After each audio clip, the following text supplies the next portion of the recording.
Everybody, welcome to this month's WordPress Web Help. I'm Edward Sanchez, your sometimes friendly host, welcoming you all. Today we do have a special guest, Mr. Stephen J. Kinsey, who will be giving us a download on his experiences at WordCamp. Personal situations dragged him away.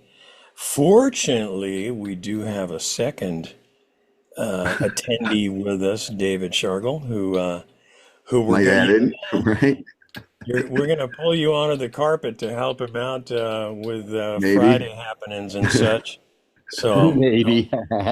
if you gotta smoke them or go to the bathroom, you better do it now, David, because we're going to be pulling you into this. We're going to pull break it. I won't break it too hard. Yeah, no, just I won't bust him. I won't bust him too hard. He'd be all right. You don't get to just be a pretty face today, David. Okay. Anyway, so we get together once a month and discuss all things WordPress. It's a place where experienced WordPressers help out less experienced WordPress users starting their curve or ramping up on their familiarity with the WordPress platform, which, as we mostly agree, is the best CMS, content management system on the planet. And David is off planet, but I'm sure he'll agree somewhat sometimes. He's all right with it. He's all right with it. Just don't let him fool you. I mean, he might not be right with it a little while, but he's all right with it. Anyway, yeah, he's good. He's good. I'm trying to get this. So we usually start things out by asking if there's anybody who has an issue. And when I say an issue, I mean at whatever level. You know, you can be an advanced WordPress user and be having some small business challenges just with doing what we do. It's more about just how to make WordPress work. It's also how to navigate through this, chasing currency through the internet. So if you have any issues in anything having to do with your business or WordPress, by all means, bring it forth. And we'll wait a little longer, see if anybody shows up. We had 10 RSVPs. Hopefully more will show up. But anyone have an issue that they would like to ask about, and we can discuss it later. We'll discuss it probably more after Steve's presentation. But if they have one, what do you got, Eddie? Eddie's got her hand up.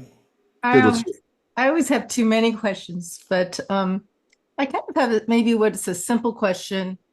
I get a lot of junk mail from a certain account, and I've been told before it's from the contact form that's in the website, and I just haven't had time to sort it out. So I just wanted to ask about this, whether this makes sense to you guys. Is having a contact form on your website, is that a cause for spammed email?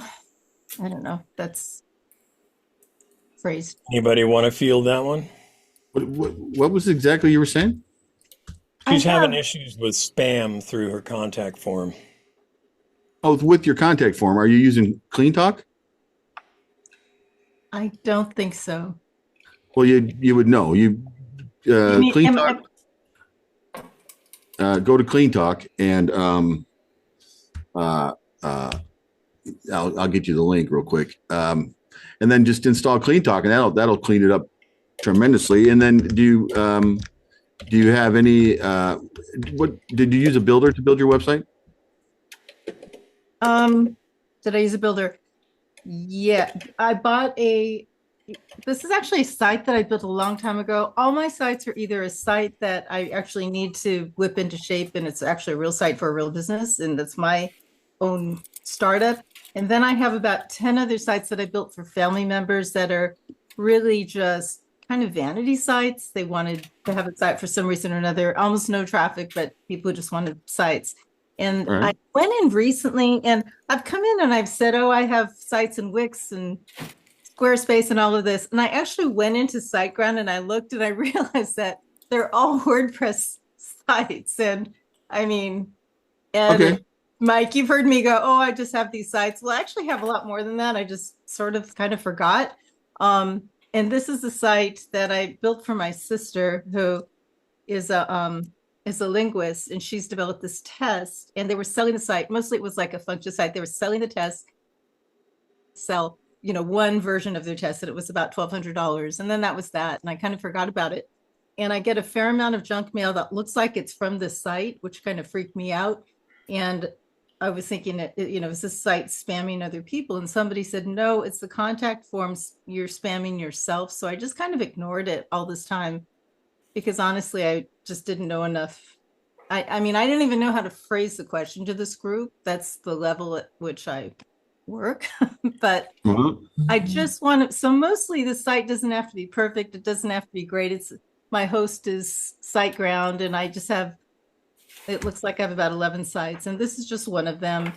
And it doesn't even have to be better. I'd like to make it better, but it's just one of those things I did as a favor. And I always intend for people to take things over. So I say, here's how you get in and you can fix it yourself. And I did it on Squarespace and Wix and all these these kind of platforms where people are supposed to be able to do it themselves. And invariably, every single family member to the one, even the people who are capable of doing it, always like tag me back and say, hey, I need help fixing this or that. And I'm sure you all know this about your friends and relatives. They don't do it themselves. They just call you. And I just, the last few years, you guys know, I just have no time for this. So I just have sort of said, sorry, you're on your own, and nobody seems to fix these things. And it's totally fine because it's not, the site isn't really in use, but this is actually one, my sister and her partner are both actually pretty respected linguists in their field. And I was realizing I want to make sure they're not spamming, their contact list. So I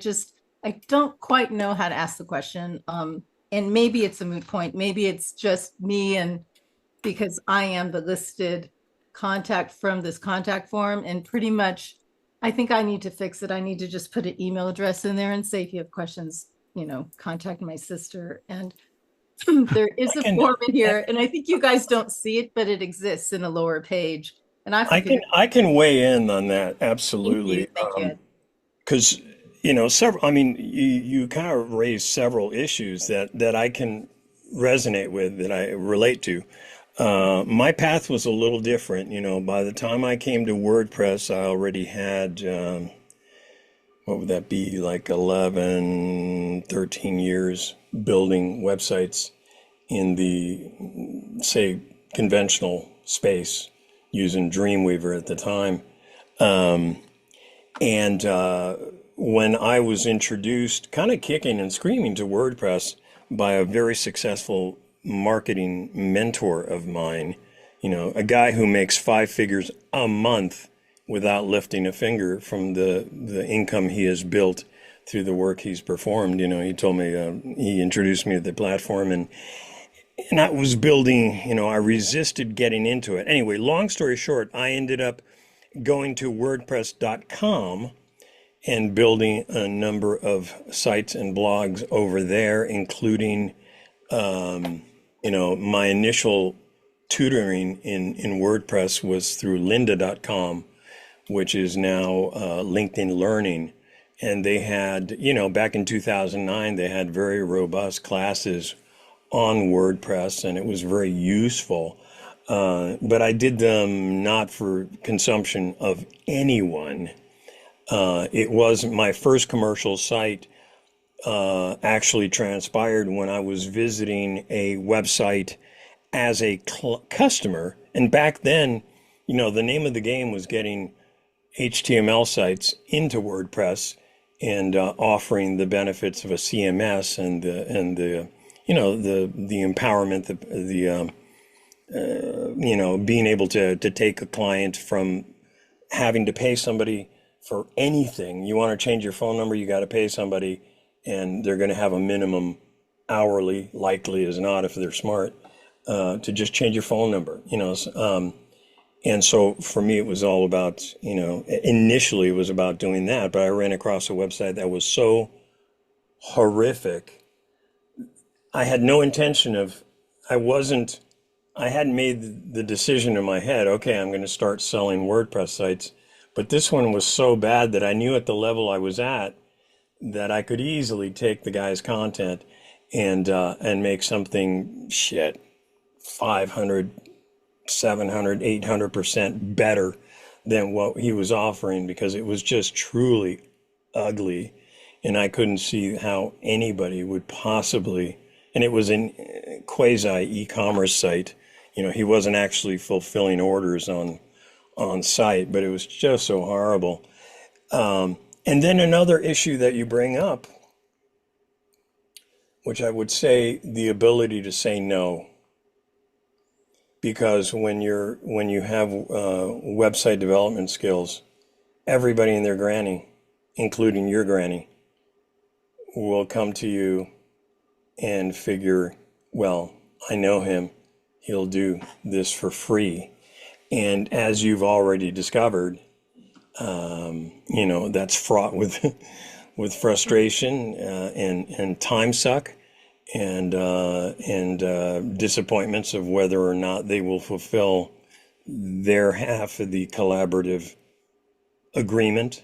Because to me, a client relationship is an agreement to collaborate, because if I don't have the cooperation of the client in terms of giving me information about their business, giving me content from the past, be it brochures or business cards, things that have to do with their branding and prior marketing, and then give me content to take them beyond where they are right now, then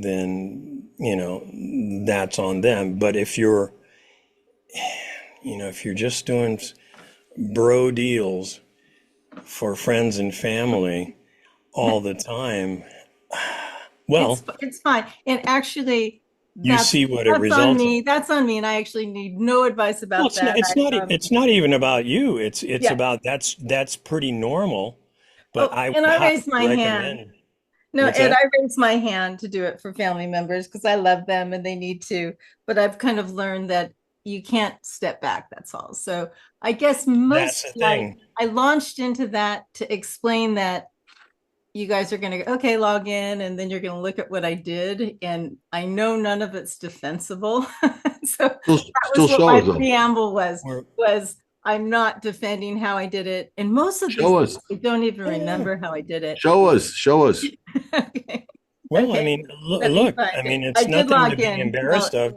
Your growth curve is something we've all experienced. So you shouldn't be any more embarrassed of your early work than any of us were, And it's not so much embarrassment. It's just not wanting to waste your time. Now, when it comes to my own company site, I will say I'm all over you guys jumping in and fixing things. But this particular site, okay, I'm going to share. Well, before we get, let's not get too deeply into that. Okay. I don't have things set so anybody can share right now. Okay. Steve, co-host, because we're going to do his presentation. But in the spirit of that, let's roll along with the format of our meeting, which at this point in time, let's go into the introductions. We always, take a minute to let us know. I'm going to go by the order that I see you on my screen.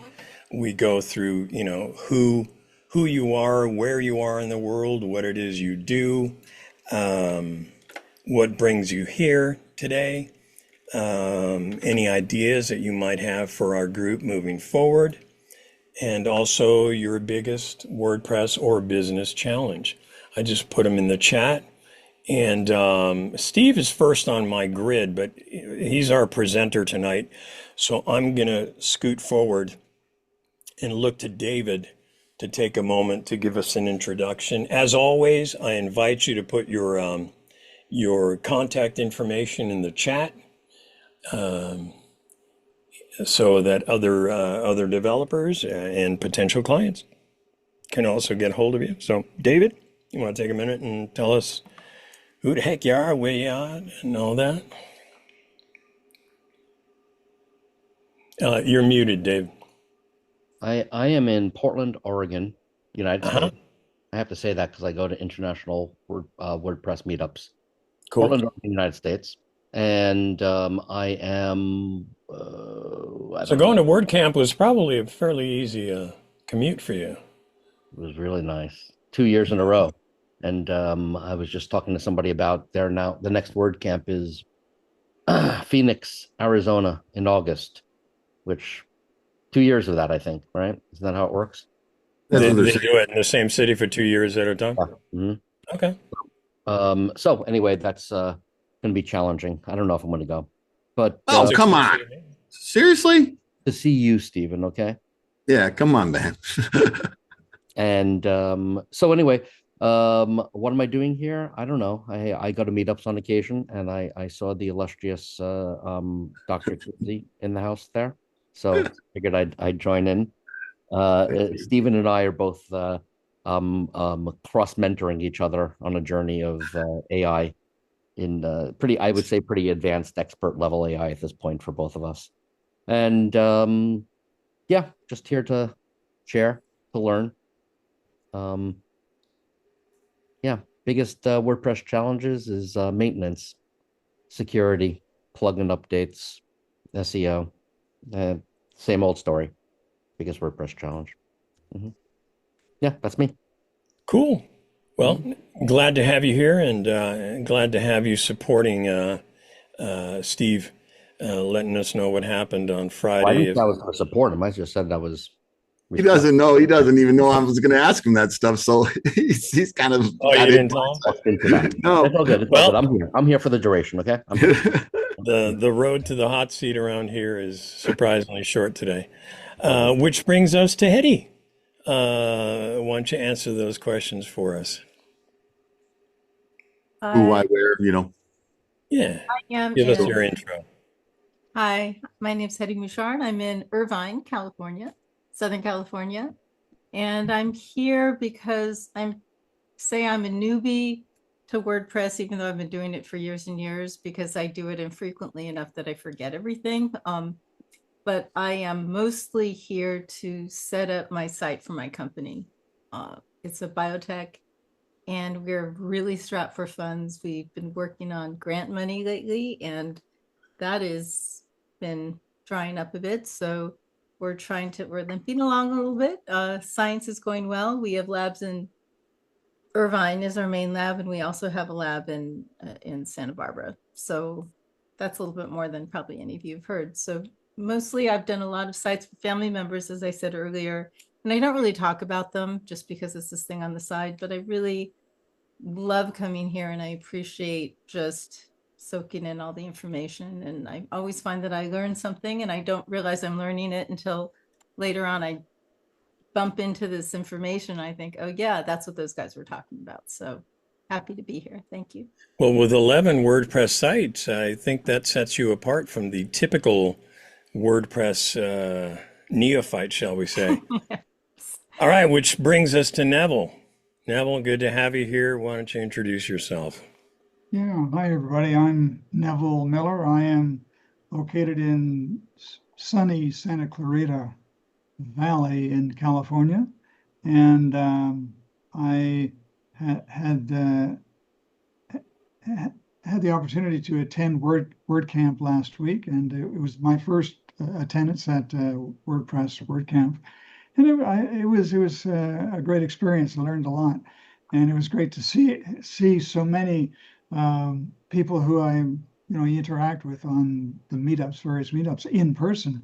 So that was really great, and the dinners were excellent. Anyway, yeah, I have a background mostly in Excel VBA. I kind of a specialty in that arena, which I find to this day is quite helpful. Even though I keep telling myself I've got to get off this VBA stuff and get into something a little more serious, like WordPress maybe. And I have a couple of websites going. One is really just a maintenance page, not much more. but I'd like to see if it could be developed into a business directory type application at some point. Another site is a little more labor intensive for me. It's has data on real estate trends in real estate. I'm a real estate agent, and have a background in commercial and residential for many years, and I love data. So I love just spending hours and hours massaging this data and posting up charts and graphs and tables of stuff that nobody looks at, but I still find it interesting. Um, and that's really my background. So yeah, and I'm seriously, and this is okay. I feel like I'm inside that cubicle called the confessional with the priest, and I'm about to let everybody know, yeah, this is it. I'm thinking so seriously about buying Etch, the full blown out version of Etch. I'm 52%. Yeah, I'm kind of there. I like what Kevin Gary is doing, and I really sort of like his vision. That's really a tangent. I don't really talk this much, but that's about it. Thank you, Neville. You're most I give welcome. you a blessing and 20 Hail Marys, and you're out of here. Thank you so much, Father. I really appreciate this. And it was only with 3 Hail Marys this time. Praise the Lord. Praise the Lord. That brings us to DK. Hey, DK, good to have you here. Hey, thank you. Introduce yourself, sir. That's hard to follow that one, Neville. That was great. Thank you. Thank you. My name's Doug Noyle. I am also out of the Portland, Oregon area.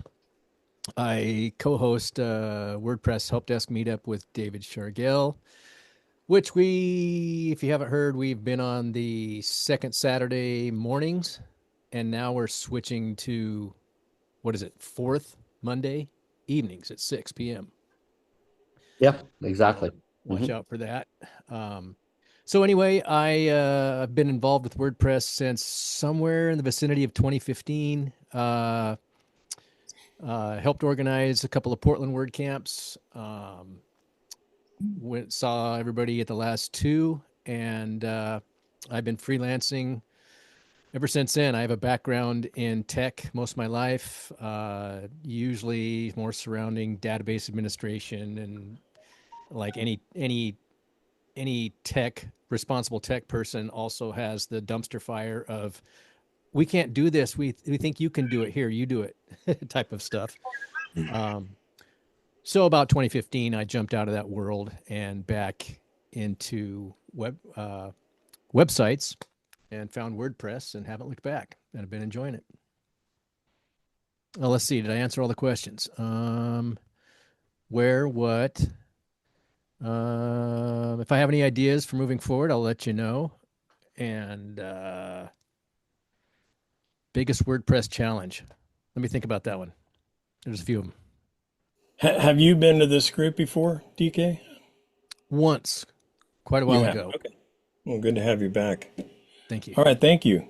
And with that, let's move to the Great Northwest and Mr. Noder. Yeah, I'm Mike from Spokane. Looking particularly tropical today.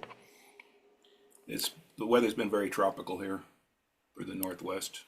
100 mid-80s now. No, I'm Mike from Spokane. I'm a business junkie, and I spent a lot of time solving business problems that invariably led me into websites and the WordPress community. And now I run meetups every week, mostly WooCommerce, but also some WordPress. And then I also follow these guys around, several in this group who run meetups as well. As far as I'm here just to try to stay up with the ever-changing world of websites and the technology. And my biggest WP or business challenge, well, if I'm dealing with the websites, keeping the client engaged and updating their own websites and having them provide regular content that makes their websites effective, it just tends to be a challenge. Even when I build websites for them, I can't get photos, I can't get copy, and a lot of times I just create it on the fly, so they'll have something, which is better than nothing. But I would say that's a big challenge, is getting the clients to pay attention to their own business. So there you go, that's me.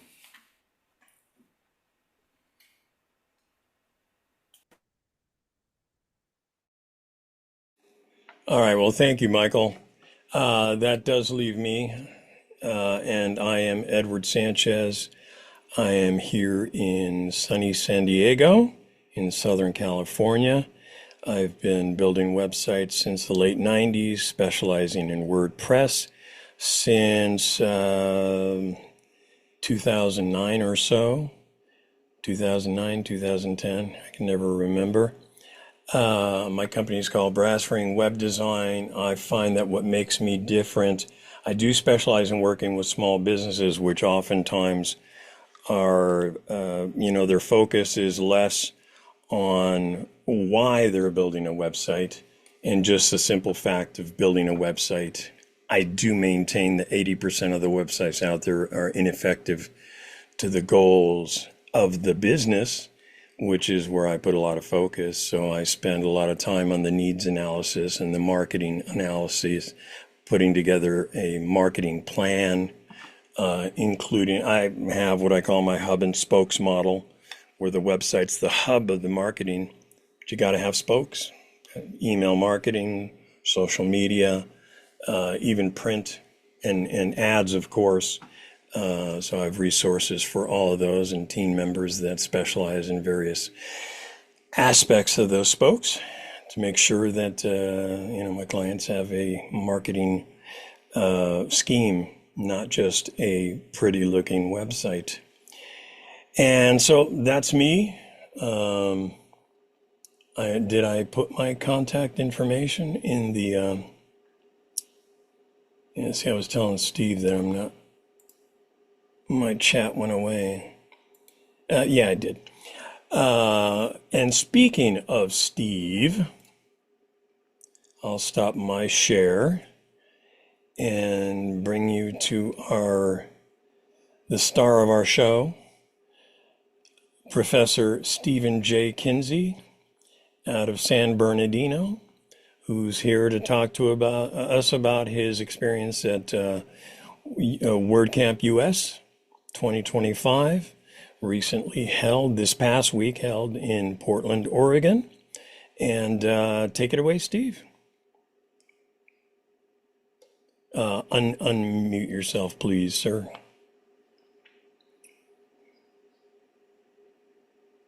Oh, no, you didn't. We're good. So, where's that WordCamp? And as previously mentioned, I got some kind of bad news. Second night there, something like that. So, can I interrupt you really quick, Steve? Sure. Can you start with give us an intro of yourself? Oh, yeah. A little bit of background. Yeah, sure. I'm Steve, and Kinsey's my last name, and I'm from San Bernardino. I run the Inland Empire Help Desk meetup on the second Thursday of each month, and we take it no matter how no matter what question you have, heavy, light, doesn't matter. I work until the problem is solved. We don't really put a time limit on it, but we go 2 hours. So it's supposed to go 7 to 9, but it's gone till the next morning, next day, all that. But we can help, and we like to help. And then I've been doing this WordPress stuff. I don't know, of the 13 years, probably 9 of them. And and I do work for clients, and that's what I do. This is my job. So that's it. And last 2 weeks ago, I was at WordCamp USA for the second time in Portland, and it was great. And I got to see my good friends, Dave and DK were there, and hung out with them. And they were actually there when I got the bad news. They're like the first ones that were there for the bad news. So they really helped me out, kept me on track a little bit, and kept me motivated to do things. Friday didn't work though. I just kind of lost it. So anyway, that's what happened for Friday. And then they invited me out Friday night. I got to give it to them, but I just wasn't in the mood. So I thank you guys very much. You guys are very special to me, and I'll never forget the kindness you showed me. So I appreciate you all very much on that. And then the thing about that I took away from this past WordCamp was, if you're not using AI, you're behind the game, and you need to start using AI. Now, as mentioned earlier, well, Dave Shargell and I, we've been doing AI for quite some time together, and we've been going back and forth helping out, and he helps me out way more probably than I help him, but he has helped me out and kept me motivated to build this one plugin I'm using, and I'm using AI coding to actually help me get through that. Now, I'm not going to really drop much of that on you, today, because that's hard to set up and you have to sort of get into it and kind of know what you're doing. But at the meetup or at the WordCamp, AI was everywhere. AI was everywhere, and they from using Playwright to debug your sites, and in the post the chat I just put in some of the links that you might want to actually go to check things out. And then Jeff Paul, he did a little talk on setting up a local environment with AI, and that way when you set up the local environment with AI, the content you generate, is going to be then yours when you push it live. So, and it how to do it with OWAMA, and all that stuff is in all those links are in the chat. So that's pretty cool. Now with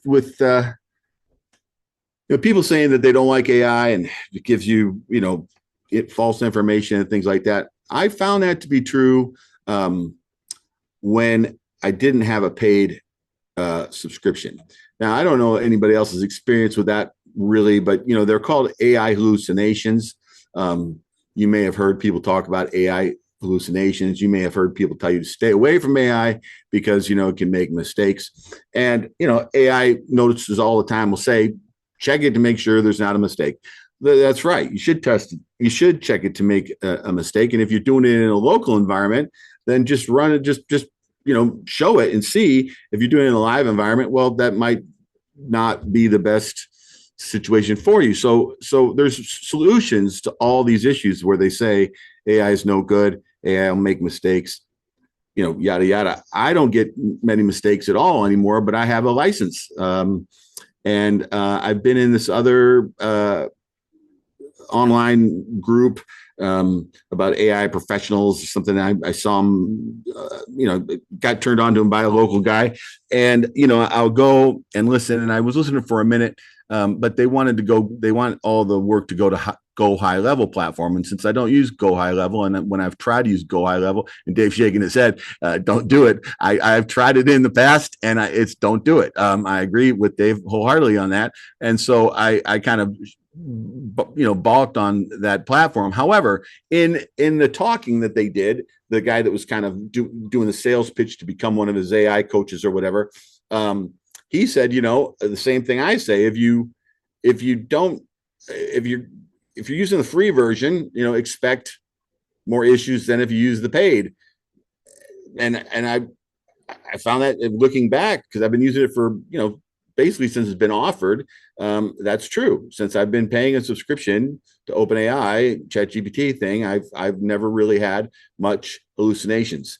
Pay some other for some other things too, but for that, I would just say pay the $10 at OpenAI and get yourself an OpenAI key. And then when it's time to use an AI model and you need an OpenAI key, you'll have the API key. But anyhow, with that, the reason why you might want to use the option I put in there for there's an Angie AI builder. We'll talk about that in a second. Because unfortunately, it's been irritating me. So maybe Dave has tried it, and maybe he can give me some help there, and give us all some help. But on the Playwright with the AI WordCamp, talking about that specifically, Playwright allows you to automate and do the test generations, right? So you can actually test your website based upon how you think someone's going to actually interact, and they'll interact like a regular person, and it's pretty neat. So the cool thing is, instead of manually writing, to test every script or anything that you do, you can generate and scale test coverage based on user flows with plain text, just natural language, and you can do this with some options, like Microsoft Playwright, which is an MCP, or third-party platforms like Octomine or Testim, and they convert plain English commands to executable Playwright code, which is pretty cool. And then you generate the tests, and it performs like checksum and can create analysis. I mean, it's the reason to do this is worthy, right? And then you can use coding assistants like the GitHub Copilot, and you can generate the Playwright VS Code extension. You can use Copilot stuff, and you can use things like Windsurf. I mean, you can do other options, and if you're not using this and it sounds very confusing, then just go back to the link for the Playwright WordCamp. Let me see if it's an actual link here. Can I jump in really quick and ask a go question? for it. Yeah, go for it. So we seem to have dove into a particular product, and of course we know that at WordCamp there's going to be information on all kinds of products and issues, and AI is obviously a global issue at this point in time. I'm wondering if we can back up a little bit, especially for the replay, and tell us a little bit about the WordCamp experience. Oh, okay, sure. And checking in, and the costs involved, and the swag, and all that stuff. Yeah, sure. Social aspects of it. Maybe paint us a picture of that environment, and then the general stuff. Sure. So WordCamp is this year seemed a lot smaller than this one. Seemed like more of one that I went to locally. So like Riverside used to have a pretty good one, and that was, or the Inland Empire used to have a pretty good one, and that's the first WordCamp I ever went to, was a local one, and pretty good. Last year, the excitement of last year going, because you fly for me, right? I had to go there, so that's kind of cool. And like San Diego, a couple of years back, maybe 3 years ago, or whenever it was, 4 years ago, I drove there, right? So when you drive to the place, it's not as cool as when you go to the place. But Portland is a great city, and I like going to Portland. So get there, and the local thing about the WordPress experience in Portland is they give you Portland has a TriMet, and it's these, and Dave was telling me about it 2 years ago or last year. It's they have this little tri-community or tri-county or something going on there, and they have these little rail systems, like a light rail system, and for like $2, something like that, it's not very much, $2.50 maybe, you get to go from the airport to the convention center. So you pay like $2, you go up, you follow through the signs that says go to the the TriMet or whatever it's called, and you walk up to the platform, you book a little thing in, you get $2.50 or a little ticket, and then you get on the train, and it's usually parked there, and if it's not, it's going to be just a few minutes, and then you get off like 7 stops later, and you're at the convention center right there. Like, you get off and it's right there. You can't miss it. Now, if you stay at the convention hotel, you get off and the convention center is right there. And I'm telling you, like, you're going this way on the TriMet, to your left is the convention center, and to your right is the hotel, the convention hotel. I stayed one stop back or 2 stops back at a different hotel, because this year I didn't want to spend $1,000. I wanted to spend $500. So that's what I did. But this railway goes until from like 5 o'clock in the morning or 4:30 in the morning until like 2 o'clock in the morning. So you can go anywhere pretty much that they're going to have an event at, or anywhere you might want to see like the bigger attractions with this little railway pass, and the WordPress people give it to you for free. So when you check in, you get a free pass for the whole 4 days you're there. So it's pretty nice, right? Fortunately, I have good friends there, and they don't mind driving me to like offsite events, and like there's one party we went to that was offsite at the top of a hotel or something, or top of a new place. I don't really know where we were. We were in by the bad Safeway, I think. We were by the non-safe Safeway. That's what I remember Dave telling me. And those events were pretty nice. However, there was only like 6 total.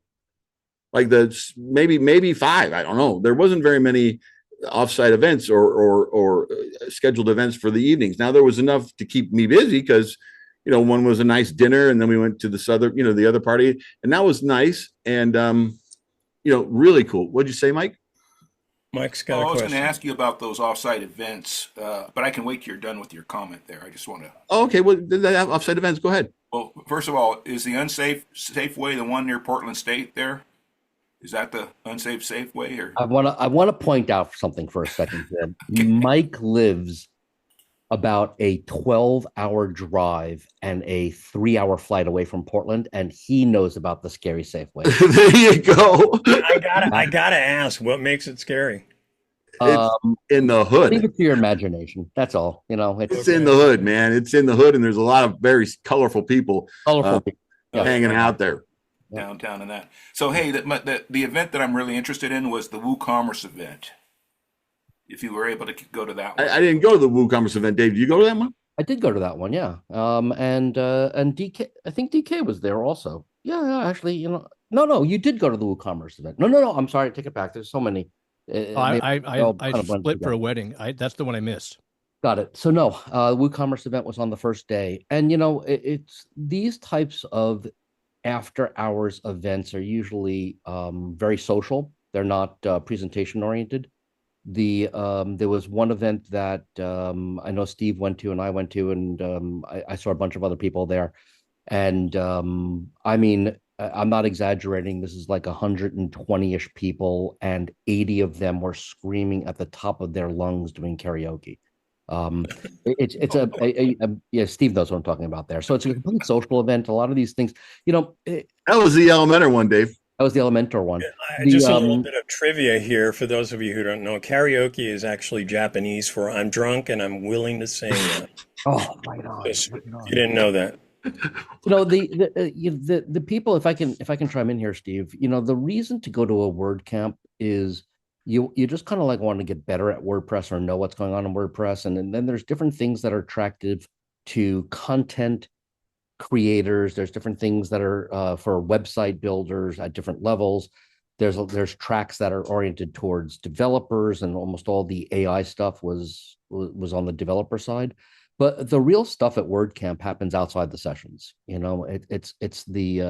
It's the getting together with either people that you know or people that you're meeting. I think it's like every conference is like that, right? The best stuff happens when you get a chance to meet people and find out what they're doing and what they're working on and how many dogs they have and stuff like that, right? So Can I ask a question and this is to none of you in particular.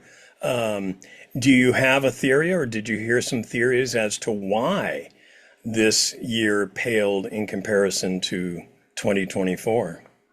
I have a theory, but I'm interested in what the guys closer to Portland think. I don't know. I think it's all about theories at this point. I mean, it's pure guesswork, right? I mean, we have an easy room here, David. So what do it you really is guesswork, right? I mean, a lot of people are going to attribute it to what happened at the very end of WordCamp US last year. That's what I think. It could also be economic times, right? I mean, it's travel is down all over the United States. We're talking all over the about world. Matt Mullenweg and his announcement. That's Yeah. the closing speech. Okay. I will say point blank that I did not hear nor participate in a single conversation about why it was a smaller event. I think there were a couple of observations. Maybe it was just assumed. Yeah, no. I think, one of the big things that I know of is that typically the WordPress announcement for registration for people to book, do the block booking for the hotels typically takes place 5 to 6 months in advance. And this year it was just under 3 months. And that's also plays a large role in it, that people, it's really hard to make last minute planning for flights and hotels, and everything gets expensive and on top of it. So I think that played a role. But I think it's a combination of factors that led to it. But They had some competition too, right? I mean, you had Labor Day weekend coming up. Totally. Yeah. There was something else that was huge. I can't remember what it was. Another big, huge convention in the country that pulls people internationally.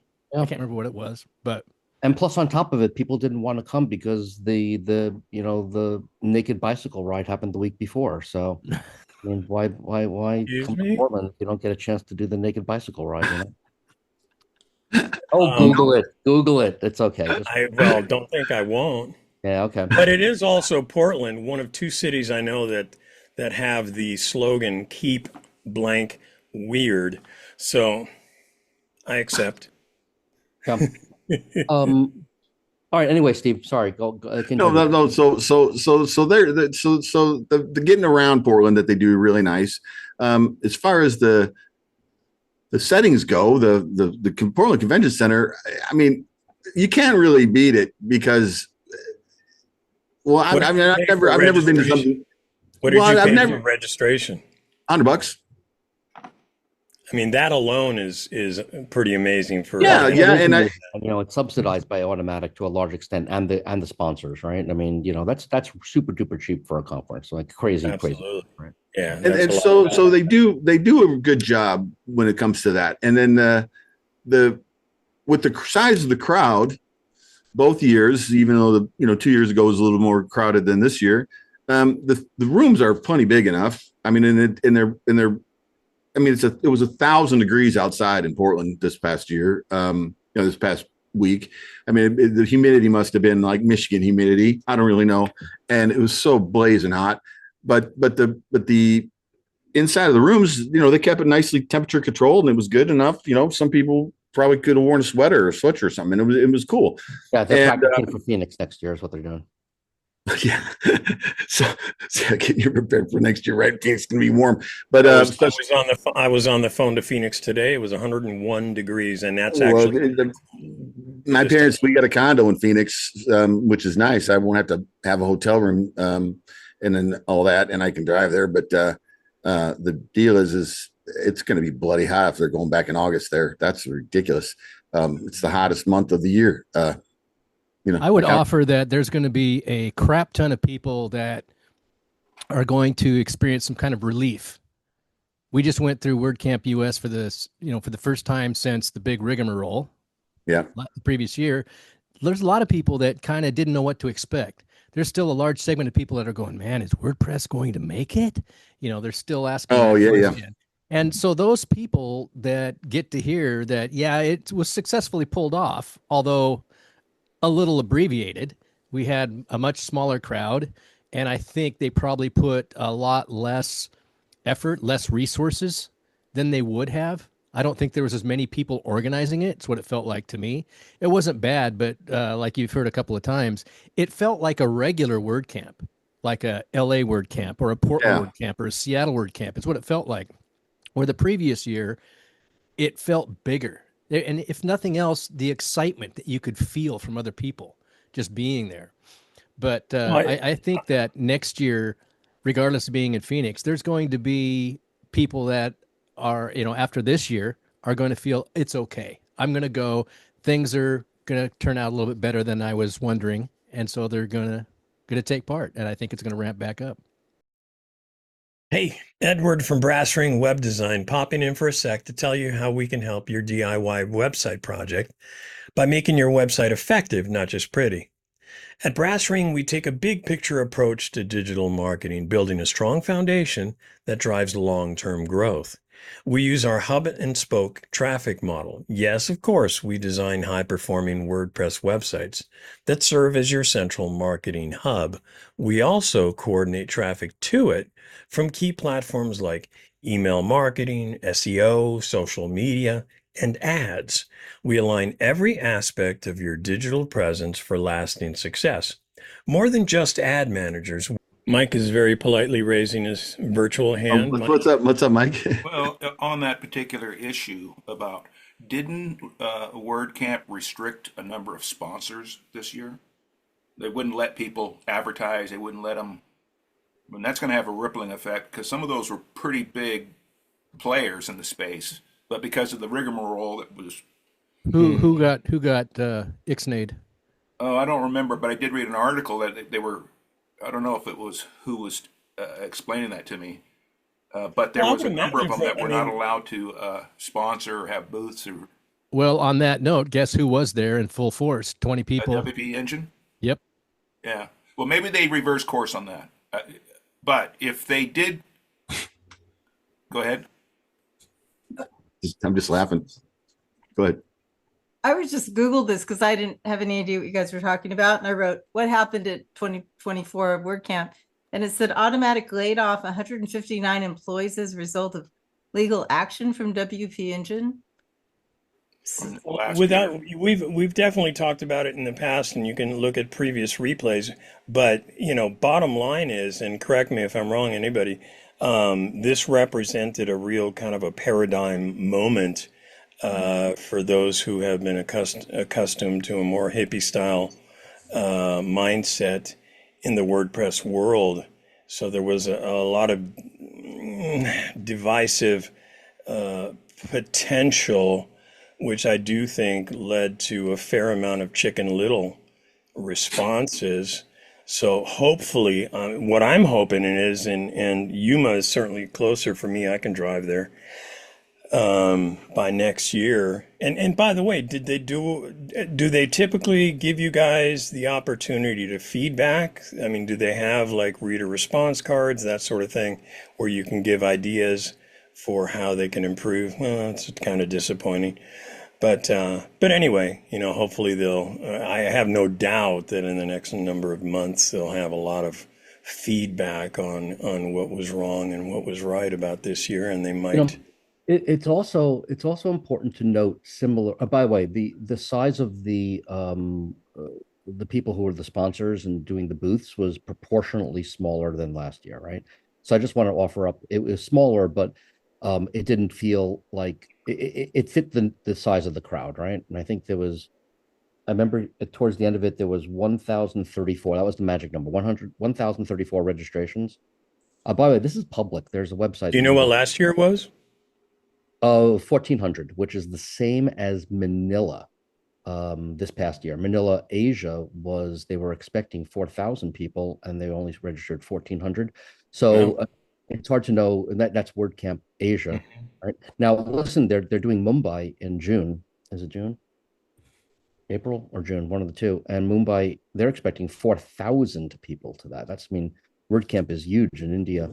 And so, but I did not get the impression, I did not see a lot of international travelers. Totally did not. I remember last year there were a bunch. So I think it's just a lot of reasons, that it didn't materialize. But Well, it makes sense I don't think it that took away. Listen, it didn't take away from any of the presentations. It didn't take away from any of the side hustles. It didn't take away from any of it. That's an important fact, right? In my opinion. So Yeah, and the regarding people that and the people that went there that they're in it to win it, the professionals that were there, it's the same group. And I mean, I met some pretty cool people with Dave, and we met some people just walking through there that are pretty famous in the WordPress world, and they stopped and actually shot the shit with us for a while. Drop some names. I mean, Jonathan Jernigan was one of them. I mean, like just. I mean, it was pretty cool, and they were great, and they really had but there was plenty of time, and actually we took time. We were having lunch, and the lunch.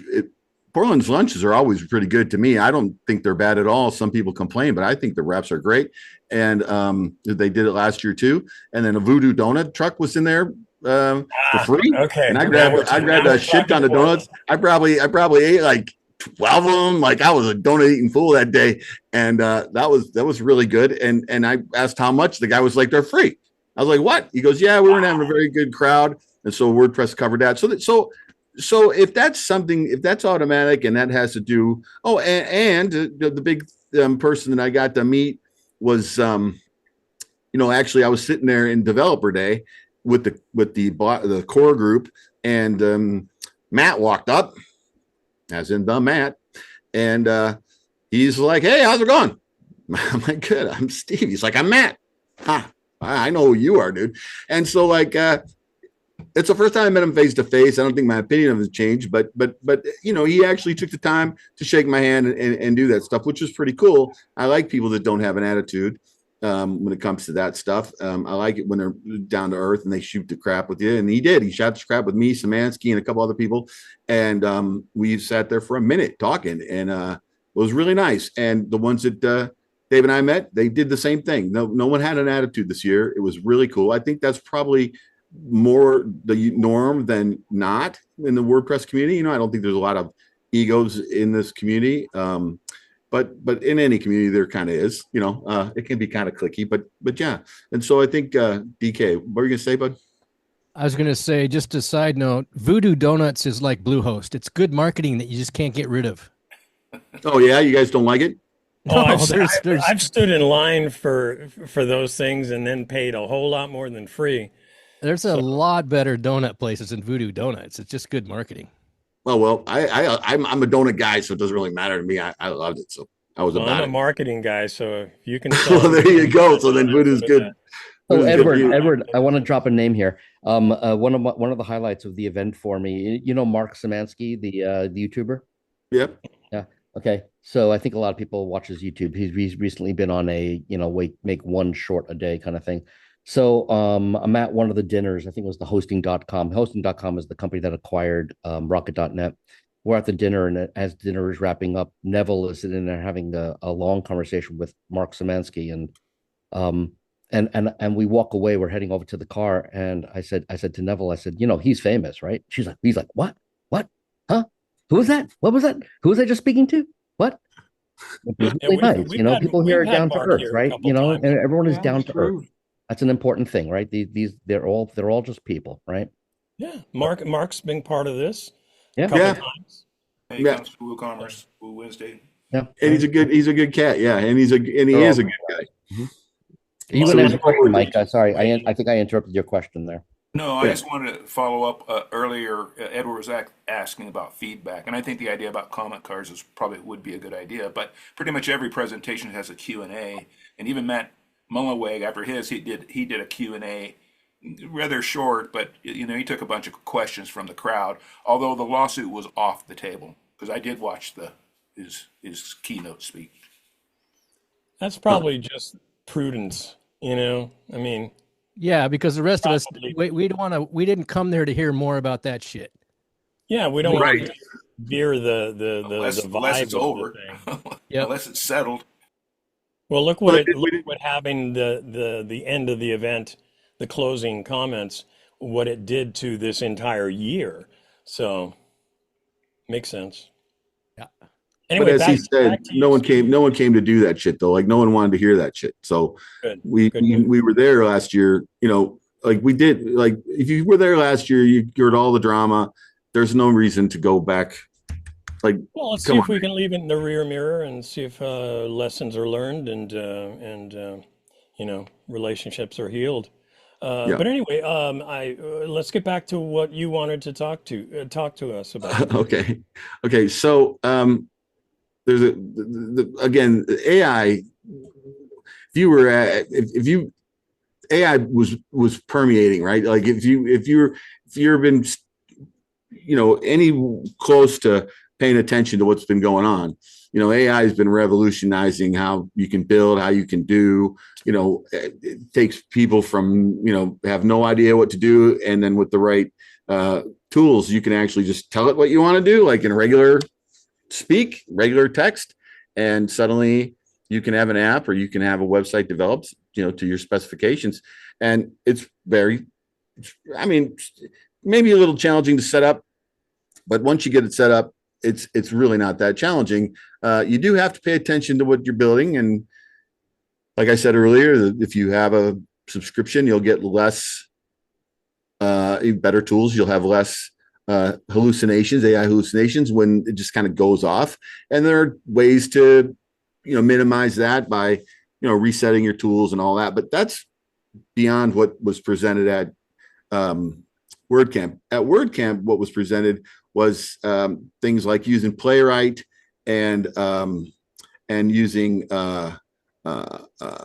Classify plugin, which comes from 10up, which is pretty cool, and Olama and a local development. So that's pretty neat. Again, I think I switched out the one that Dave gave me, 064. I think I put that new link in there, but just in case, there it is again. Those right there, I guess I was the last one to put in chat. Those right there are some links that you might want to pay attention to. The Playwright at WordCamp. This was a girl from Elementor, but she did a really good job at talking about how to put it together. And that link right there is on WordPress TV, and you can watch her video. and then the other helpful links in there is the Playwright dev site, and then test grid, using test grid with Playwright testing. You can mess around with those. They weren't part of the presentation. Those are just some extra links. And then AI local development, if you go there, click on that link, you'll get to Jeff Paul's site, and he talks about a scalable ethical AI workshop at WordCamp US. And right there in the beginning, it takes you to the little feedback on the thing he did at WordCamp. It doesn't have the link to the video, but then he uses Classify AI and Olama, tells you how to set up your local environment. He walks you all through that.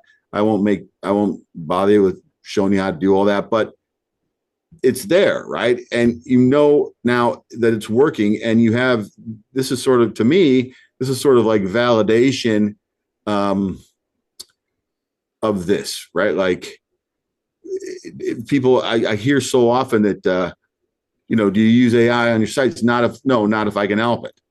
Well, I think to myself, if you're saying that, I think you're missing out. I think you're selling yourself short of the tools that are available. And I think that you should ask it. And I think the first thing you should start with is go to openai.com, and let me get that link to make sure that's the .com. I think it's a .com, but let me make sure. And get yourself an account. And then if you're on a Mac, you can go around, but Eagle, he likes a different one. I can't remember what he uses, but I use Mac. He uses Magi. But yeah, he uses Magi. That's right. Pronounces it Magi. He pronounces it wrong. I use, or have used in the past, T3.chat, which is $8 a month for everything under the sun. There you go. And I use Mac GPT normally, but I mean, the point being is with the three that we just said, there's Magi, Magai, but let me get the link again here. I was just going to do that, and I got pulled off my browser. 1 second. Doesn't Magi include like ChatGPT and? They do. They do, but it's magi.co, I think. Yeah, some of the names they're throwing out there are not AIs. They're AI managers, if you will, or curators. Aggregators, right. Where you put in, I mean, David, Steve, which ones are actually currently good at choosing the LLM for you? You put in your prompt, and it chooses which AI or AIs to use to solve the issue. Which ones are good at that? Which ones are doing that? I don't even know. Like Mac GPT for me, but ChatGPT 5, I thought that the purpose of that was that it would do that with all the previous ChatGPT chat. That's what it brings. That's what Mac GPT has for me to use, and I haven't had any problems with ChatGPT 5. Dave might know something different, but I haven't had a problem. Have you? Well, my point is ChatGPT 5 aggregates all the previous ChatGPTs that are still relevant and uses the appropriate ones. That's right. Yeah. So let me. Can I chime in here for a second? And yeah, man. Yeah. Go for it, David. I want to offer up the notion that we're in a kind of a weird state with AI right now, and that everybody is on a path to trying to figure out how do they use it, how do they play with it, how do they integrate it. Is it time to get in? Or I keep on hearing terrible things about it. I hear about this hallucination thing. What does that even mean? And I just want to offer up that wherever you are on your journey with anything that is what is currently called generative AI, and I think that's an important thing. We're in the world of generative AI right now, that you are where you are, and you need to avoid the noise, because there's a lot of noise out there. There's a lot of changes. It changes weekly. And just dive into one thing and experiment with it. I do suggest to people just get some of the free stuff and find the direction that you want to go with it. I've been saying for just almost 3 years ago, that Chat GTP moment happened in November of 2022, right? That's when it came out, and that was that was like a big thing changed when you can actually have a conversation with an AI. So, and I started saying right away, get better at prompting. I keep on saying it, man, until I'm blue in the face. Get better at typing to it. And I see people who just get better and better at it, and they manipulate it into different directions, and they do some amazing stuff. Mike Noter recently, some of the images that he's been generating. I think, Mike, you've been like, Oh, what are Mike's you got using, Mike, for quite your image generation? What are yeah, you he's using? got a showcase of Yeah, I do blue want to kind of AI. talk about that for a minute, but Ed had his hand up ahead of me. So, but Go ahead, Ed. What do you got? I was going to make the point that, and I've been using one of the points that I try to adhere to, since I do training and coaching for average mom and pop business users. So I try to stick with ubiquitous tools. There's so many different AI engines, and we all have our favorites and what have you. I have focused on ChatGPT because let's face it, that's the most ubiquitous one. And I've spent hours and hours and hours on a litany of different topics and different aspects of life, prompting and having literally conversations, and AI hallucination, and another thing that's a real, and Michael feel me on this, and something that's a real pain point for me is a lot of the polarization and a lot of the biased information that we can Uh-oh. experience in the various search engines and what have you. So I've spent a fair amount of time making it very clear to my particular AI that, you know what, we've talked about the AI hallucination, and to me, and correct me if I'm mistaken here, but the way most AIs work, there are certain facts that they have access to, but there's also kind of a built-in, baked-in, enthusiasm and willingness, like a dog that wants to bring you your slippers. And that's where we get into the AI hallucination, where it can't really grasp onto something that's factual, and there's the possibility that it might be affected by a particular bias, or polarizing, what would you say, narrative, what have you. But I've spent a lot of time with my AI saying, listen, especially when I ask it to give me something that I want to be able to stand behind, I'll say, listen, no AI hallucination, and no, I want absolutely neutral bias. If you Mhm. can't give it to me truthfully, don't give it to me. Mhm. And it usually, and it speaks to me kind of in my voice, kind of friendly, conversational, trying to remain professional. I said, okay, I get it. We're going to stay in the realm of truth. Right. And So you're getting the key here is you're getting better at prompting, and that's what it I'm comes. getting, yeah, a lot better And on you need to. prompting. And I seem to have, now mind you, it's like a toddler. You tell Yeah, it to do it. that's Yes, I got it. important. I got it. I got it. And then it F's up. You have to kind of accept that. But it has gotten a whole lot better of understanding that I'm not interested in bias. Hmm. And if you have to stretch outside of the box to present an answer, because we all know people that you ask them a question, they are compelled to give you an answer whether they know it or not. And Yeah. AI So is susceptible to that. I want to offer up a thought on that. Go Just for it. literally yesterday, OpenAI released a research paper that talked about why these systems hallucinate, right? And I want to offer up the notion that hallucination is not a common experience. It happens towards the end of an extended conversation.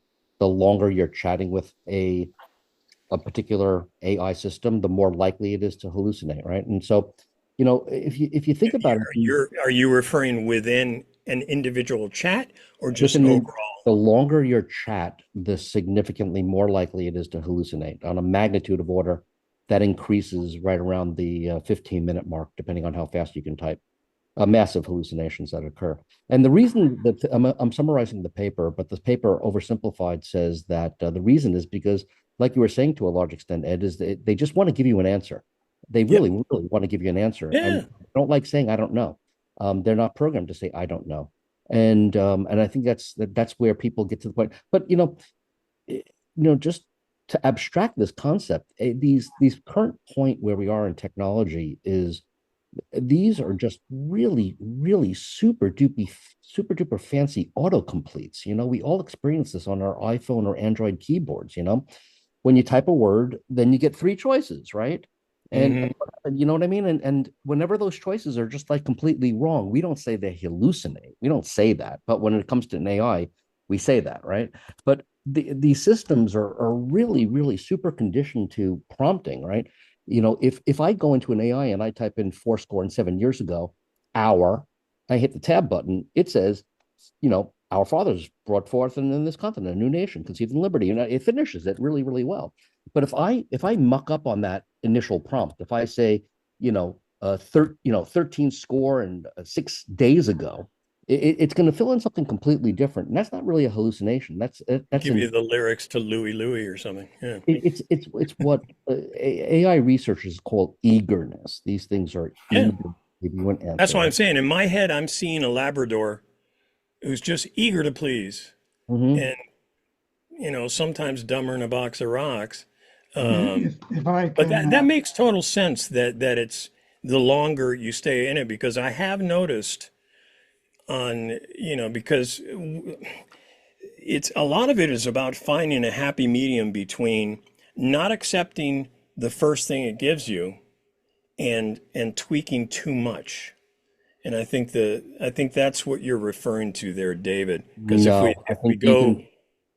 well, if you stretch the conversation out, that's when you're more likely to hit that 15-minute point where you're getting those diminishing returns. No, I think Correct. Go ahead. What did I if I may really misunderstand? quickly before Mike chimes in here, if you get significantly better at prompting, you will not run into those 15-minute conversations. You'll be able to get those answers pretty quickly. And I think that's a big goal. I think, when you see people who are now generating videos, or images or audio, and I know Mike is doing a lot of image work. At first, the stuff that's coming out is, you're like, yeah, no, that's not what I asked for. And then, like 3 months later, you're like, oh wow, it did what I asked for. And that's prompt engineering, right? And I think that this notion, and by the way, can I offer up a thought here? How to prompt? I'm going to oversimplify this concept Yeah. here. If we typically do this do this for me, right? But if you add a role, if you say you are an expert at doing fine pen artwork, that's your role. Then explain to me the following items. And then you have some things that are called guardrails, or don't do this. And listen, I don't need to know the latest pen technology. I'm not about to buy some paper. I not. And the amazing thing that will come out is phenomenal in one shot. It's they call it one shot prompting. And you may never achieve that, but the more that you talk that multi-shot prompting, the further it gets away from what you think the original intent is, because you're crafting, right? That's the nature of the issue that's there. It's you're establishing little changes there. That's why people who are doing this vibe coding nonsense are not creating good websites. I mean, because they don't know what to say at the very, very beginning. You don't say the words make an accessible website in the first like 7 words that you ever type, you are not going to get an accessible website. You're just not going to happen. Well, I do find that an alarming percentage of the people that use WordPress really don't understand marketing just to get started. Mike's been sitting there patiently. You want to jump in? Yeah, I was going to ask Mike, what are you using to do those? Well, I wanted to follow up on that, but as I raised my hand, I think Neville was going to add something, and so he was a little bit ahead of me. So if there's something you want to make a quick comment there, but I do want to follow up on David's comments there. Thanks, Mike. No, I just wanted to say that I've been working a lot with Claude recently, and working on a couple of projects, and these are like programming type questions. And what I've noticed is that I can tell, Dave, is like, as you're saying, like after 15, 20 minutes, you can tell that it doesn't matter how many times you ask Claude to refine the answer that it's giving you. You can tell it's just really just on the wrong set of rails. So what I have found to be really helpful is two things. First is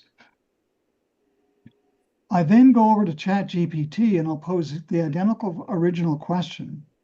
And if ChatGPT comes back with a reasonably helpful response that's different from what Claude gave me, then I'll feed back that to Claude. Okay, good. But more importantly, what I have noticed is that if I just say, okay, let's start over from the beginning. Let's start over from where we originally started and take a look at it from this point of view. The answer often comes pretty quickly. Whereas if I just keep trying to just drilling in deeper and deeper and deeper with the train of thought that I was working on 5 minutes ago with Claude, I will never get that answer. And so it's back to your point, Dave, about prompting and sort of having a sense of how to ask the questions that will elicit ultimately the correct answer. I got to tell you, last night I came out with something. I at the end of like an hour, I put back into Claude. I said, no matter what they say, you and I make a great team, because that's how just excited I was about. We found the final solution to what I was looking for. By the way, I want to offer up a level that you don't want to do that a lot. Okay. Oh, really? Yeah, you don't want to say right on, dude. You don't want to do that. You get something called syncophacy, which is going to be it's going to start being your best friend. It's going to keep on telling you you're doing the right thing, and that's when you hear these nasty stories about people who are just getting these weird results that are not appropriate because they are very conditioned to building memories for you. So in the fact that you might want to just tell them straight up, like, don't worry about offending me, because they'll get to the point where they'll tell you what they think you want to hear, kind of thing, and they'll agree with you if you say, like, the feedback will be, if you say, I'm thinking about doing this, what do you think about that? You might get some crap that's totally nonsense, and it'll be just because that's what they want you to. Let me jump in as wrangler here really quick. I want to be mindful of the fact that we're coming up on 7:30, which is our scheduled end time. Oh shit! I'm sorry, we haven't even got to. No. Okay. And we can decide to go longer, I guess. But Mike, let's not forget you had your hand up. What point did you want to make? I wanted to follow up on David's question, and basically I've been using AI to generate copy and images for about a year and a half. And I keep trying all the different ones because it's more important to see what's out there. And I had kind of an odd experience. Like I'll use stable diffusion, or I'll use Gemini, or I'll use some of these. And the first couple times, it's great, whatever I ask, and it's almost exactly what I'm looking for, close enough to.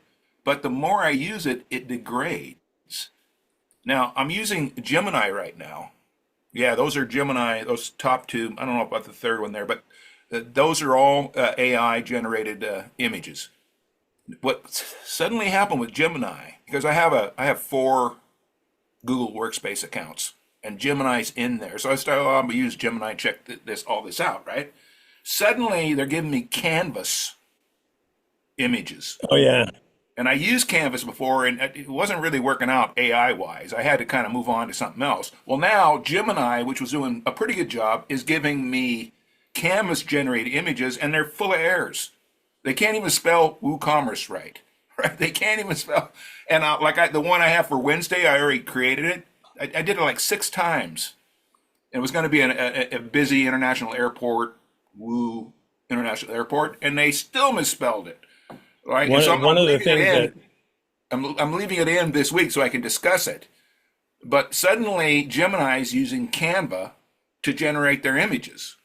So Canva's done a lot of promotional. Obviously, they're embedded everywhere. But one of the things, and I totally agree with you, because ChatGPT is always trying to give me Canva stuff, and I've given it very strict instructions. No Canva. If you're gonna give me something outside of the box, no Canva, and that has simplified my path because the Canva is gone. Well, Canva, they have some pretty good tools, but their AI stuff doesn't get there. Canva went away last week. Okay, so Canva is gone from all Gemini stuff. They now have something. If you go into Gemini, either one of the 2 main Geminis, and you ask for images, you're no longer getting anything like Canva. It disappeared, I think, last Friday. Oh, well, I did it yesterday, and I Yeah. have a Canva generate. So, but it's probably going to be. It'll probably have to work through the system. That's good. I mean, I'm Select not. image. Don't prompt. Select the word image. There's a thing that says image now. Yeah, I do that. It's been in the news that people have been calling it nano banana. Did they do they have Canvas, or do I look for specifically image now? Image specifically, and has a little image of a banana next to it. Look for Oh, okay. All right. I'll look for that in the future. I can always Because- find the banana. Two things. One, I want to give it to Steve to make sure we're at 5 minutes to the end of our meeting. Well, we've done it. We've covered all Have the you AI covered and everything? and the thing is that they didn't talk about all the stuff, the things that we talked about that were presented that I actually was interested in are up in one of my posts above. And you guys can go there and you can check that out and get the detail of it. There is some one aggregator that I have been I've been using the free, but it's Poe AI, and I was gonna put this thing in here a little bit about Poe AI just so you know. It's probably not as good as the T3 that Dave was talking about as far as being for developers and coders, but Poe does work for like the general casual user that just wants to try different models. And there's a crap ton of different models that come with Poe. I think I have it turned on here. 1 second, let me find it. Sure, right here, this one. Let me just share real quick. And I put it in the chat for you just so you can see. Let me share it real quick. This one, yep, share. Minute this down. Okay, so this right here. So this is what comes with Poe as far as an aggregator, and I do have downloaded the app, but you can see they have all the official bots, you know, all the ones that you could possibly want from Grok to everything that you've heard of, Gemini, all of them. And then go back, you know, they have the search bots, and they have image generation bots. I mean, all of them, video generation bots. And I haven't, the free version, I haven't really gone down to, you know, some of this crazy stuff yet, but it seems to, I got an internal service error for some reason on this. I don't know why. Let me see. Maybe it wants me to pay something now, but you know, you just type in, when you work with any of this stuff, you just type in a question and it'll search it out. And as far as that goes, from some questions that I have, let me see where I have this other one open here. Let me see if I can. So this Poe has a free version? Is that what you're using? Yeah, there's a Poe free version, and it's just a couple thousand, or like it's not very many. And I think just they gave you some free credits there per day. You get a it's a real simple, yeah. Same thing with T3. Same thing with all of them right now. Give you little teasers. Just the bummer is you don't want to run out of credits in the middle of a conversation.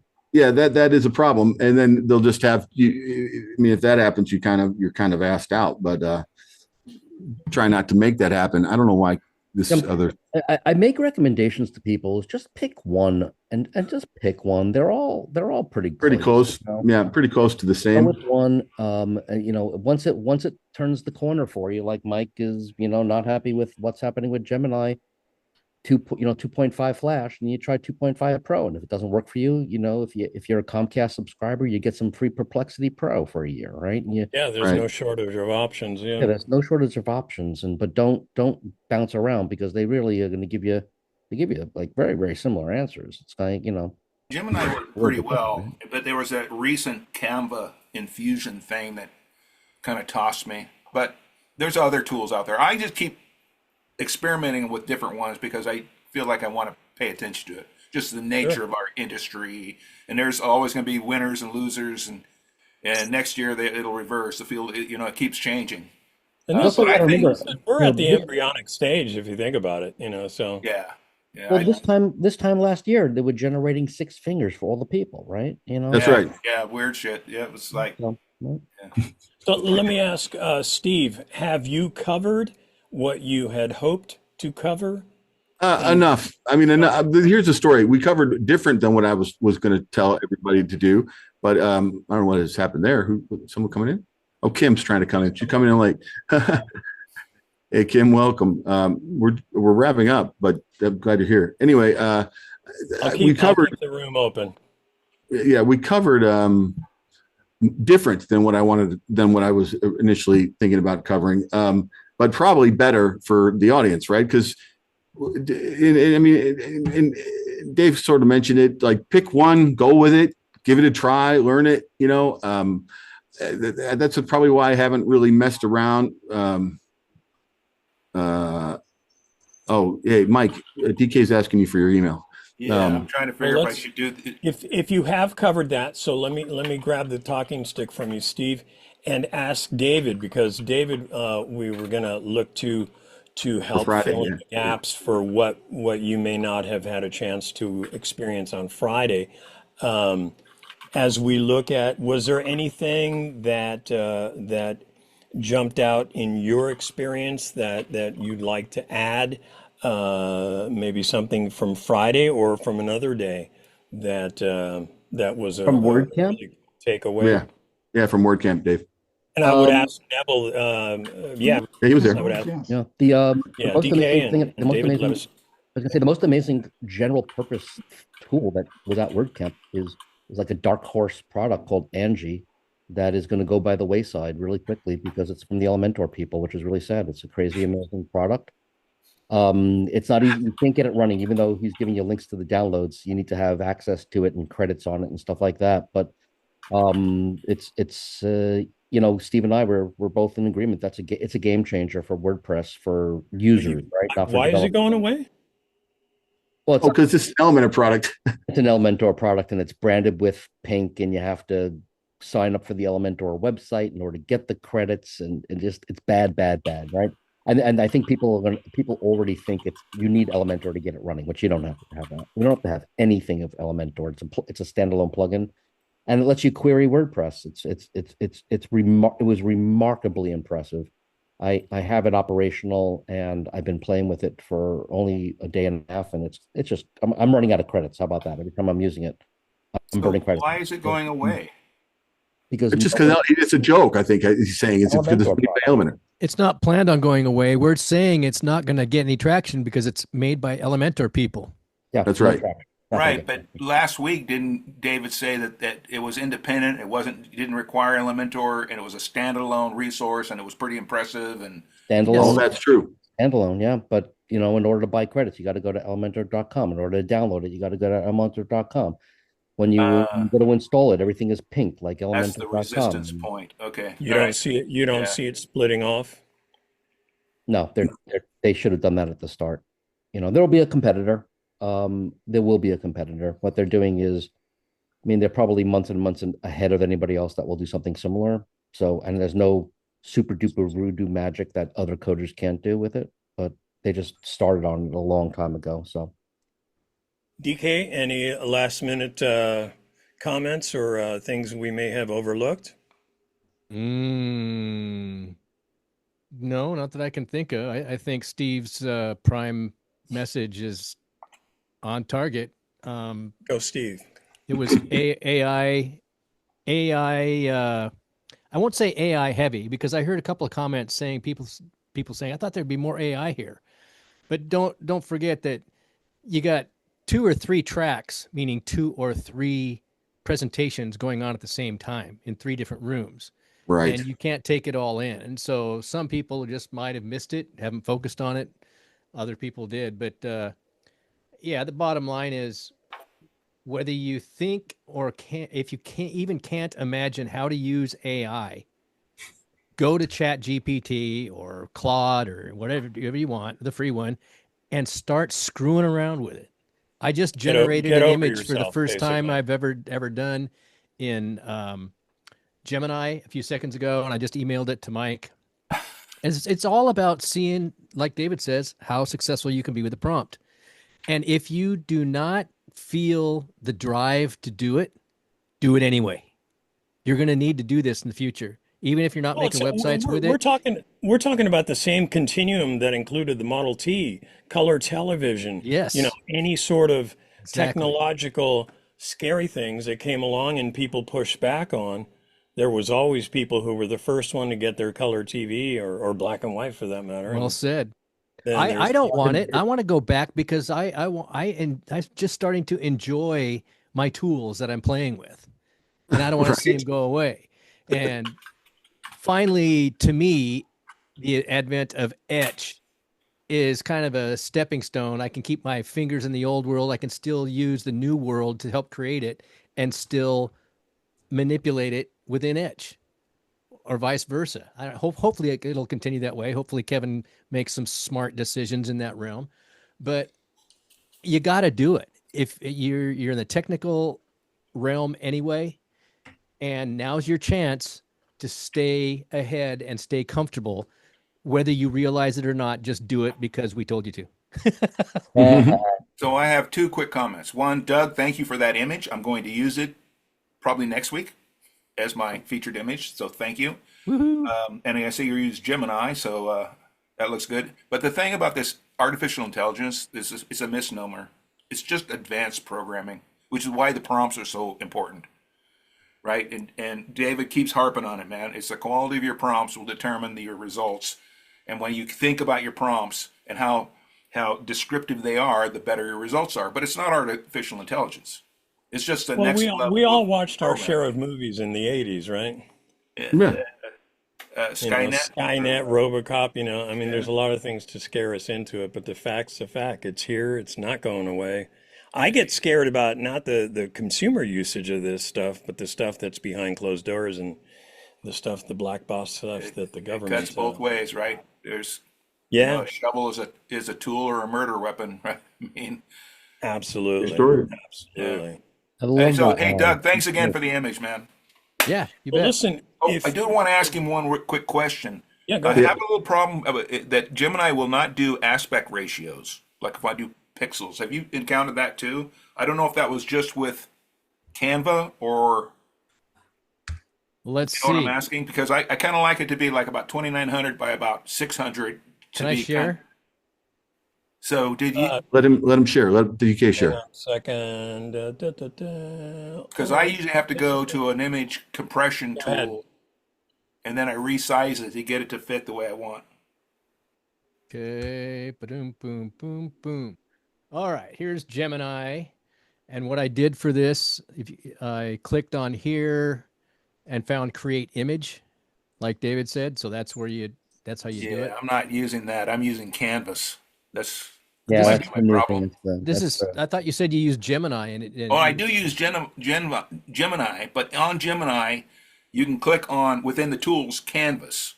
okay. Well, don't do that. You go down here and click on create image. Yeah, I'm getting that now. So Okay, and up thank here, you. here's my prompt. I said depict the last hole of a golf course, in parentheses, 18th hole, with the hole flag in place, and the flag says, quote, woo, end of quote, on it. That's what it generated. So now, let's see, here's a tip. What's it say? So With image generation, Gemini, your imagination is the limit, blah, blah, blah, blah, blah. Okay, so now let's say, can you change the aspect ratio to be, what did you want? 2900 by 500. 2900 pixels by 500? Yeah, 5 or 6. Because I don't want it to be. I want it to fit right in there between the header and the heading for the blog post. 2900, really? Wow. Well, that's 2100 will probably work, but I've been going about 2900. Well, how wide? What size is your site made for? Don't you restrict it to a certain width? I'd have to go dig into Cadence. It's whatever Cadence does out of the box on their free version. I think it's 1366, but okay. So Oh no, it's wider than that. Well, you might be right because you knew Cadence for a while. 2900 by 600? Yeah, 600 that would work. Okay, question mark. See, when I prompted to do that, it said it couldn't do it. Yeah, I think the nano banana thing from last Friday changes things. By Okay. the way, you can also ask it now.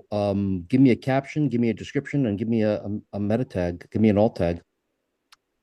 I'm unable Yeah. to Now, output image dimensions to absolute pixel values. However, I can output the image in a horizontal aspect ratio that should fit your needs.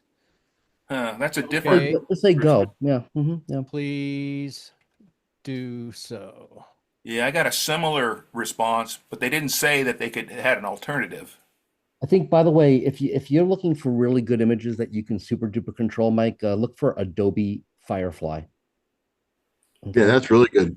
Yeah, Firefly right now is they're currently free, and you can get really specific on dimensions and blur Well, out let and me stuff throw a like that. bookmark in that really quickly. I'm gonna and last month I told you guys I'd keep the room up and then I stupidly pressed end meeting for all. I won't do that this time. But I got to be mindful of our time and the fact that we are recording all of this. So keep your screen there. DK, I'm gonna go ahead and end the recording. I'll start by thanking the illustrious Professor Stephen Kinsey, PhD, for being here and giving us his download of WordCamp 2025 in Portland, Oregon. Next year, it's going to be in Yuma. Not Oh, Yuma. Phoenix. Sorry. I'll let you guys know that next month we've got a presentation from Chuck Hardwick of Dancing Panda Marketing on a particular AI tool you may know of by Google called Notebook LM. It's a free AI powered research and writing assistant. It uses Google's Gemini AI model to summarize and explain complex information from user uploaded documents, websites, and other sources. So it sounds intriguing. He's going to be here next month. And he predated me as one of the co-hosts of this particular group. We haven't seen him a lot because he's had a lot going on in his life, but he seems to be coming back to re-engage with our group, which I'm really thrilled about. Anyway, thanks again, Steve, David, of course, all of you guys, Mike, one of our important regulars. Kim, don't go anywhere because we're going to keep the parking lot open. But I am going to stop the recording in just a moment. And let's see. Everybody have a great one. Thanks for being here. We'll see you next month. And if you have any ideas for a presentation or you'd like to present to our group, things that are WordPress related, and that includes the things from the Woo world, but also business tools that might appeal to small business, which we all are. Please reach out to me. And with that, let's call it a night and step into the parking lot.